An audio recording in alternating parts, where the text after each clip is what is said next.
Welcome to the Quranic sciences. दोस्तों, आज हम डिस्कशन करेंगे बैलेंस या तवाज़ुन के बारे में कुरान क्या कहता है। सूरह अल हदीद की आयत नंबर 25 देखिए, यकीनन हमने अपने रसूलों को वाज़ेह दलीलों के साथ भेजा और उनके साथ किताब और मीज़ान नाजिल की ताकि लोग इंसाफ पर कायम हो। किताब के साथ अल्लाह ताला ने मीज़ान भी नाजिल की है, यानी इस किताब के ज़रिए, इस कुरान के ज़रिए अल्लाह ताला ने ऐसे कानून, ऐसे अहकामात, ऐसे लॉज, ऐसे प्रिंसिपल्स बता दिए हैं कि जिसको अगर हम इम्प्लीमेंट करें तो हमारी लाइफ के डिफरेंट आस्पेक्ट पे एक बैलेंस, एक मीज़ान जो है, एक सारी चीज़ें एक बैलेंस्ड वे में हमें देखने को मिलेंगी। चाहे वो एक इकोनॉमिक सिस्टम को हम ले लें, चाहे एक सोशल लेवल पर अगर हम बात करें, चाहे इकोलॉजिकल सिस्टम की अगर हम बात करें, एज एन इंडिविजुअल हमारी अपनी बॉडी में हर जगह एक बैलेंस्ड कायम किया है अल्लाह ताला ने। और फिर ऐसे उसूल बता दिया कुरान के ज़रिए जिससे वो बैलेंस हमेशा कायम रहे। मिसाल के तौर पर अगर हम इकोनॉमिक सिस्टम की बात करें तो कुरान के सिर्फ मैं 3 बातें अगर ले लूँ कि सूद का हराम कर देना और ज़कात का फ़र्ज़ कर देना, और फिर हुजूर की यह हदीस कि अगर तुम्हारा पड़ोसी भूखा सो जाए और तुमने पेट भर के खुद खाना खाया हो तो तुम ईमान वाले नहीं हो। अगर सिर्फ इन 3 उसूलों को हम सोसाइटी में प्रॉपर तरीके से इम्प्लीमेंट कर दें तो हमें एक बैलेंस्ड, एक ऐसा इकोनॉमिक सिस्टम देखने को मिलेगा जिसमें इंसाफ होगा, जस्टिस होगा, और ये इकोनॉमिक सिस्टम एकदम बैलेंस तरीके से काम करेगा। फिर आगे कुरान कह रहा है बिल्कुल सेम बात सूरह शूरा की आयत नंबर 17 में कि वो अल्लाह ही है जिसने हक़ के साथ किताब और मीज़ान नाजिल फरमाई। फिर से यहाँ मीज़ान के नाजिल होने की बात आ रही है। यहाँ हम अपनी बॉडी के कुछ एग्जांपल्स देख सकते हैं कि होम्योस्टेसिस का फिनोमेना लगातार हमारी बॉडी के अंदर काम कर रहा है, जो हमारी बॉडी में इक्विलिब्रियम और बैलेंस को मेंटेन किए हुए है।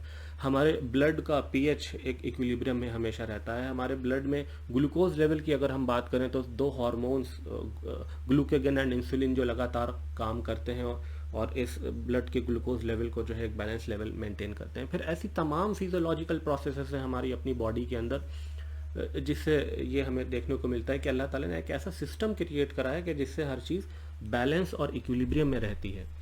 फिर आगे कुरान कह रहा है अल-हिज्र की सूरह अल-हिज्र की आयत नंबर 19 में कि और ज़मीन को हमने फैलाया और उसमें अटल पहाड़ डाल दिए और उसमें हर चीज़ नपे तुले अंदाज से उगाई। पहले ज़मीन की बात कही गई है, फिर पहाड़ों का जिक्र आ रहा है, और फिर कहा गया कि हर चीज़ उसमें जो उगाई है वो एक परफेक्ट मेजर के साथ में, यानी जो वेजिटेशंस हैं उनके डिफरेंट स्पीशीज़ हैं, उनकी क्वांटिटी, ये सारी चीज़ें एक बैलेंस तरीके से ग्रो हो रही हैं। इनके बीच के आपस के इंटरेक्शन हैं जो इकोलॉजिकल बैलेंस को कायम किए हुए हैं। अगर इनकी ग्रोथ जो है वो डिसप्रोपोर्शनेट हो जाए या एक ऑर्डर के ख़िलाफ़ हो जाए तो फिर ये जो इकोलॉजिकल सिस्टम है ये डिस्टर्ब हो जाएगा। फिर आगे कुरान ये कहता है और हमने आसमानों को बुलंद किया और मीज़ान कायम की। वहाँ आसमानों में भी मीज़ान, अल्लाह ताला एक तो आसमान का जिक्र कर रहा है और फिर फ़ौरन मीज़ान कायम करने की बात कर रहा है। आप सूरज, चांद, सितारे, अपने प्लैनेट्स को देख लीजिए, हमारी गैलेक्सीज से बाहर जाके जो सितारे हैं सबका मूवमेंट जो प्लैनेटरी मोशन कर रहे हैं, अपने धुरी पर भी घूम रहे हैं और वो रिवोल्यूशन भी कर रहे हैं, रोटेट भी कर रहे हैं, एक पर्टिकुलर ऑर्बिट पे लगातार मूवमेंट। किस कदर बैलेंस्ड मूवमेंट है ये, अगर इस पर गौर व फिक्र करें हम। फिर कुरान आगे कह रहा है और इंसाफ के साथ वज़न कायम रखो और वज़न में कमी ना करो। फिर कुरान ने एक हिदायत ये भी दे दी कि जो हम नाप तोल करते हैं उसमें धोखाधड़ी या चीटिंग नहीं करना चाहिए।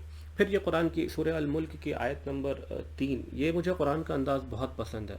जब कुरान सवाल करता है और आपको इस बात के लिए मोटिवेट करता है कि आप खुद अपनी ब्रेन स्टॉर्मिंग करें, आप पॉन्डर करें, आप तदब्बुर करें, आप तफक्कुर करें, खुद सोचें, गौर व फिक्र करें और फिर कुछ जवाब ढूंढें ताकि अल्लाह की इन आयत पे आपका यकीन बन जाए। कुरान यहाँ कह रहा है कि तुम रहमान की तख्लीक में कोई असंगति नहीं देखोगे, कि तुम्हें कोई इरेगुलरिटी नज़र आती है इस क्रिएशन में, अल्लाह की कोई डिसप्रपोर्शन कहीं नज़र आ रहा है, कोई डिसहार्मनी, कोई इनकॉन्ग्रुइटी है, नहीं है। तुम फैलाओ, देखो, बार बार अपनी निगाह को चारों तरफ ज़रा देखो, इस कायनात को, इस यूनिवर्स को, इस क्रिएशन को, कहीं इस अर्थ को, कहीं भी किसी भी किस्म का कोई इम्बैलेंस नहीं है। क्या तुम्हें कहीं कोई खलल नज़र आता है? ये बड़ा एक इंटरोगेटिव अंदाज कुरान का है। आप ऑब्ज़र्व करिए अपने आसपास की चीज़ों को, सोसाइटी में, अपने खुद के इंडिविजुअल लेवल पर, आप यूनिवर्स के जो डिफरेंट फिनोमेना हैं उनको ऑब्ज़र्व करिए और आप देखेंगे कि कुरान, आप पाएंगे ये कि कहीं कोई इम्बैलेंस आपको नज़र नहीं आएगा। फिर कुरान ये कहता है कि अल्लाह ताला ने हर चीज़ को पैदा किया, फिर उसे ठीक अंदाजे पर रखा। यानी बात सिर्फ ये नहीं है कि अल्लाह ताला ने हर चीज़ को पैदा कर दिया या उसने हर चीज़ को क्रिएट किया, बल्कि हर चीज़ का एक डेफिनेट एस्टिमेशन, एक बैलेंस तरीके के साथ में वो ऑपरेट भी हो रही है, उसे मेंटेन किया जा रहा है। پھر یہ اگلی آیت ہے سورہ الشمس کی آیت نمبر 8، جس میں یہ کہا گیا ہے کہ ہم نے اس کی بدی اور اس کی پرہیزگاری اس کو الہام کر دی. یعنی ہمارے سب کانشیس مائنڈ میں بھی بہت ساری چیزیں اللہ تعالیٰ نے ڈال دی. خود تو اللہ تعالیٰ نے ساری چیزیں ایک بیلنس کے تحت بنا دی ہیں، ایک ایسا پروسیس ڈیولپ کر دیا ہے جس سے یہ بیلنس قائم رہے. اور پھر اب یہ ہماری ذمہ داری ہے ایز این انڈیویجول کہ ہم اس بیلنس کو جو اللہ تعالیٰ نے بنایا ہے اس کو کسی بھی لیول پر بگڑنے نہ دیں. یہاں پر لیول کی جب میں بات کر رہا ہوں تو میں پہلے بھی بتا چکا ہوں کہ آپ اکنامک لیول پہ بات کر سکتے ہیں، وہاں کوئی امبیلنس کاز نہیں ہونا چاہیے. ہم ایکولوجیکل بیلنس کی بات کر سکتے ہیں، وہاں کوئی امبیلنس کاز نہیں ہونا چاہیے. ہم اپنی انڈیویجول لائف، ہماری اپنی باڈی میں ایک بیلنس قائم کیا ہے اللہ تعالیٰ نے. پھر کچھ احکامات دے دیے کہ جیسے شراب نہ پیو، تو ہماری جو باڈی کے اندر کے جو بیلنسز ہیں وہ قائم رہیں گے.